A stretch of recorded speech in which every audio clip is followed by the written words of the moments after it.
Channel को like, share and subscribe जरूर करें।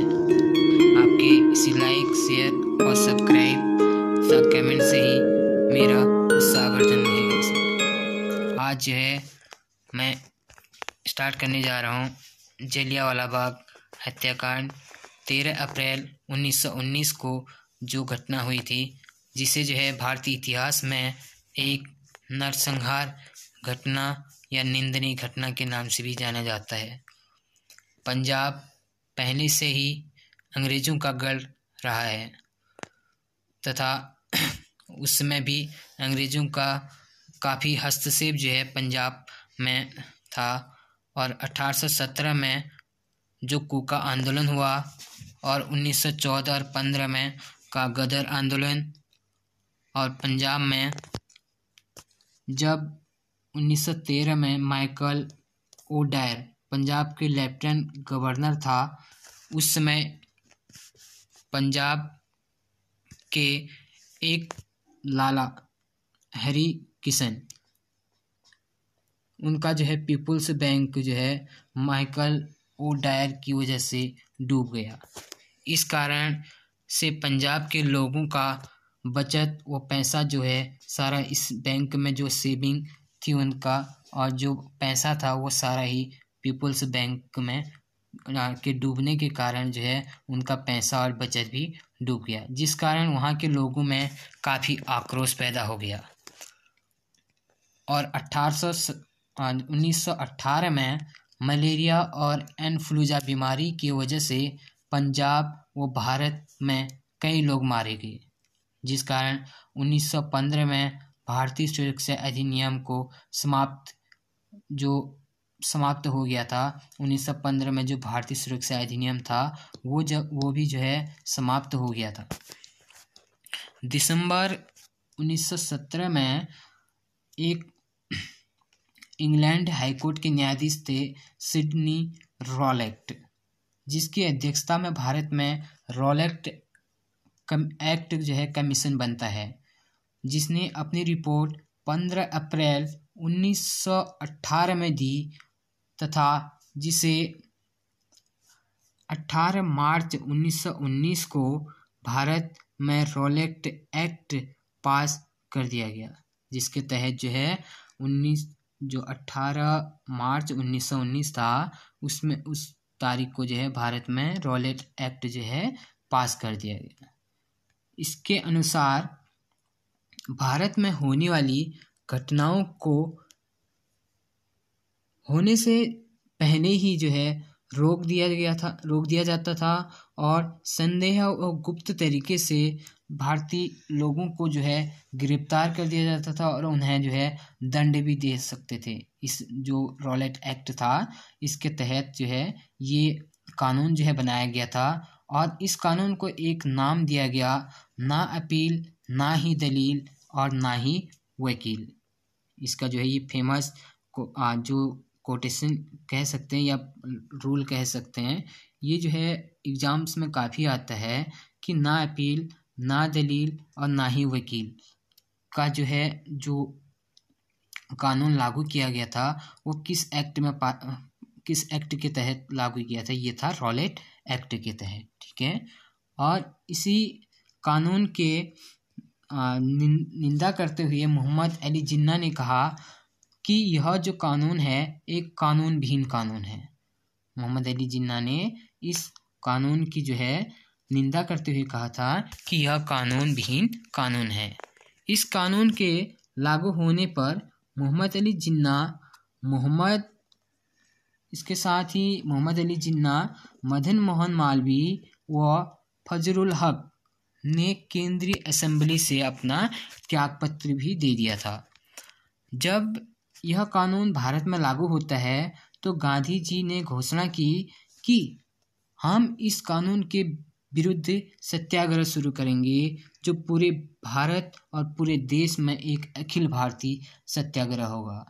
इसे रॉलेट एक्ट भी कहा गया। उस समय जो है गांधी जी का जो गांधी जी ने जो घोषणा की थी, उसी के आधार पर ही इसे जो है रॉलेट एक्ट सत्याग्रह भी कहा गया। तथा इसे ही पहला अखिल भारतीय सत्याग्रह भी बोला जाता है। ठीक है, और इसी के बाद जो है 30 मार्च को सत्याग्रह करने की घोषणा बनाई, परंतु इस तारीख को आगे बढ़ाकर 6 अप्रैल 1919 कर दिया गया तथा 8 अप्रैल 1919 को महात्मा गांधी जब जो है अपना सत्याग्रह में भाग लेने के लिए पंजाब आ रहे थे, उसी समय जो है अंग्रेजों द्वारा उन्हें हरियाणा के पलवल नामक स्थान पर रास्ते में गिरफ्तार कर लिया गया। 9 अप्रैल 1919 रामनवमी के दिन जो है हिंदू मुस्लिम एक होकर पंजाब में एक बड़ा विद्रोह कर रहे थे, जिसका नेतृत्व डॉक्टर सत्यपाल, जिसका नेतृत्व दो प्रसिद्ध नेता थे, डॉक्टर सत्यपाल और डॉक्टर सैफुद्दीन किचलू। ठीक है, ये दो प्रमुख नेता इसका नेतृत्व कर रहे थे, जिन्हें गिरफ्तार कर लिया गया, जिसके बाद पंजाब का जो रोष यानी कि गुस्सा था और बढ़ गया। 10 अप्रैल 1919 को फिर से जुलूस निकला और सरकार ने इस जुलूस को दबाने के लिए लाठी व गोलियां चलाई, जिसमें कई भारतीय समेत 5 अंग्रेज मारे गए, जिसमें जो है 5 जो है अंग्रेज मारे गए, जिसमें 3 बैंककर्मी, 1 गार्ड और 1 अन्य था। कुल मिलाकर जो है 5 लोग इसमें जो है मारे गए। और इसके बाद जो है 11 अप्रैल 1919 को पंजाब अमृतसर की एक मस्जिद के अंदर चमनदीप नाम के व्यक्ति ने हिंदू मुस्लिम और सिखों को एकत्रित किया और एक फौज तैयार की, जिसका नाम था डंडा फौज। ठीक है, किसने किया था? चमनदीप नाम के एक व्यक्ति ने हिंदू मुस्लिम सिखों को एकत्रित करके एक फौज तैयार की थी, इसका नाम था डंडा फौज। डंडा फौज जो है एक प्रसिद्ध, पंजाब में जो है एक प्रसिद्ध जो है फौज जो है फौज बनने लगी, जिसने जो है अपना एक घोषणा पत्र भी जारी किया, यानी कि डंडा पत्र इसे कहा गया। डंडा फौज ने जो अपना घोषणा पत्र जारी किया था, उसमें उसे जो है एक डंडा पत्र कहा गया जो जारी किया था उसने, जिसमें प्रमुख नारा था, अरे ओ हिंदू मुस्लिम सिख भाइयों, तुम सब एक हो जाओ, तुम्हें अंग्रेज शासन के विरुद्ध लड़ना है, यही गांधी जी की आज्ञा है।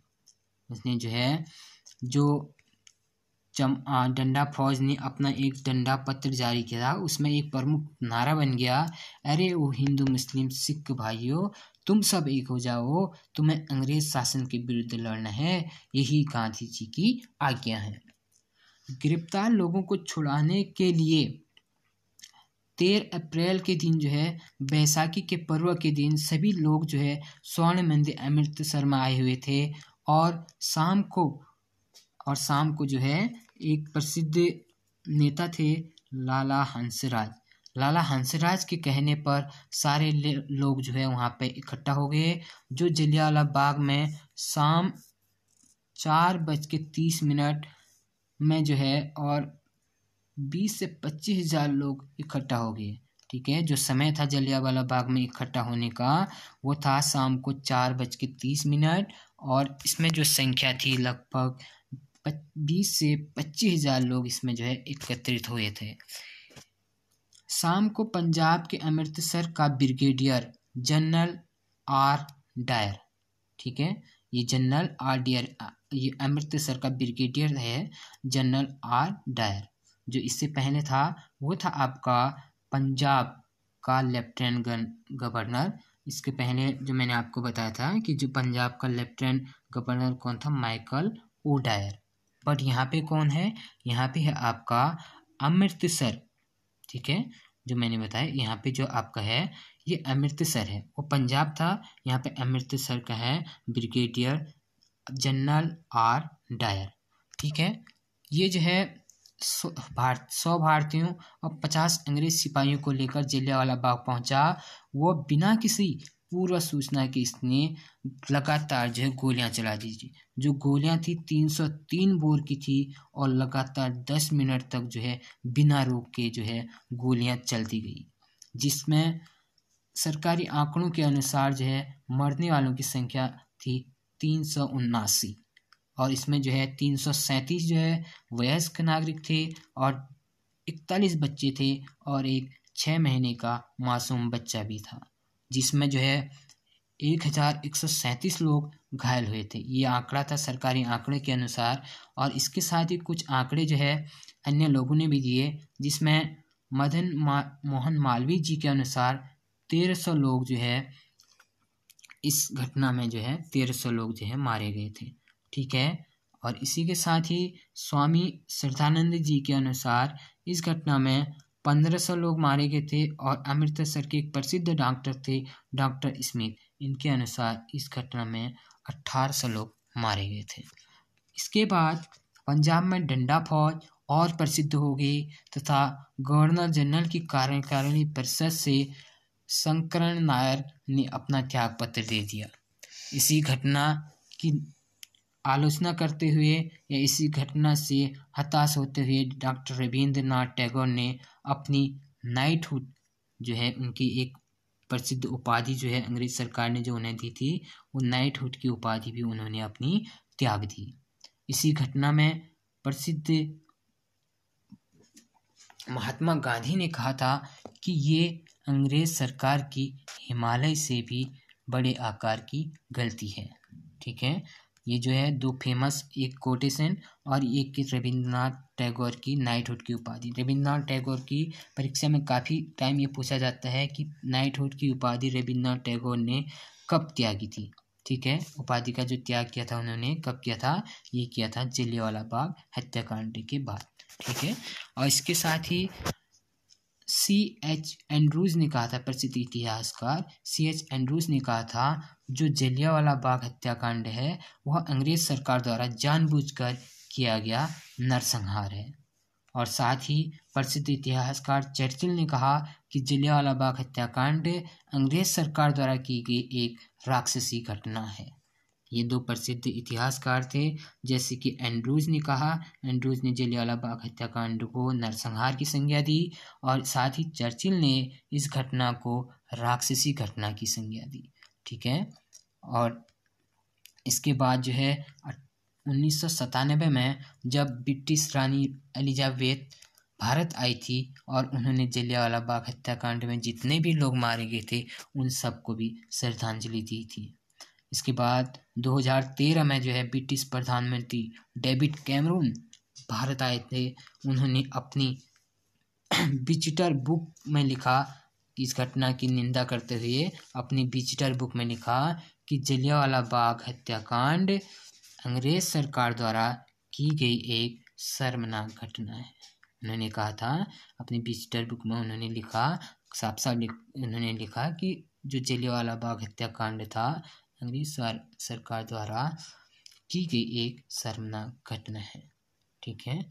और इसके साथ 1929, ठीक है, 1929 में आर डायर लकवे की वजह से मारा गया। ठीक है। साथ ही 1940 में लंदन में जाकर माइकल ओ डायर को भी उधम सिंह ने गोली मार दी। ठीक है। जनरल जो माइकल ओ डायर था, इसको जो है उधम सिंह ने गोली मार दी। उत्तराखंड के परिप्रेक्ष्य में है उधम सिंह को इसलिए उधम सिंह के नाम से, इनके इस प्रसिद्ध कार्य के कारण ही हमारे उत्तराखंड राज्य में उधम सिंह नगर का जो नाम पड़ा था, इन्हीं के नाम से पड़ा था, उधम सिंह नगर। ठीक है। उधम सिंह के नाम से उधम सिंह नगर नाम उत्तराखंड के उधम सिंह जो राज्य जिला है उसका नाम पड़ा था। इसके साथ ही जो है 1921 में एक जलियांवाला बाग ट्रस्ट बना था, जिसमें निर्णय लिया गया था कि जो जलियांवाला बाग ट्रस्ट का अध्यक्ष होगा आपसे, वो जो है कांग्रेस का अध्यक्ष होगा। यानी कि मेन से जो कांग्रेस का अध्यक्ष होगा वही जो है जलियांवाला बाग ट्रस्ट का भी अध्यक्ष होगा। ठीक है। और 2013 में जो है जब मोदी जी सरकार की कैबिनेट ने यह निर्णय लिया कि जो है जलियांवाला बाग ट्रस्ट का अध्यक्ष अब जो है कांग्रेस का अध्यक्ष ना होकर लोकसभा के विपक्ष का जो नेता होगा वही जो है क्या होगा, जलियांवाला बाग ट्रस्ट का अध्यक्ष होगा। ठीक है। और ये जो है पूरी जानकारी थी जलियांवाला बाग के विषय में मेरे द्वारा, और काफ़ी विस्तृत जानकारी इसमें दी गई है। इसमें जो जानकारी है वो आप काफ़ी विस्तृत जानकारी मेरे द्वारा दी गई है।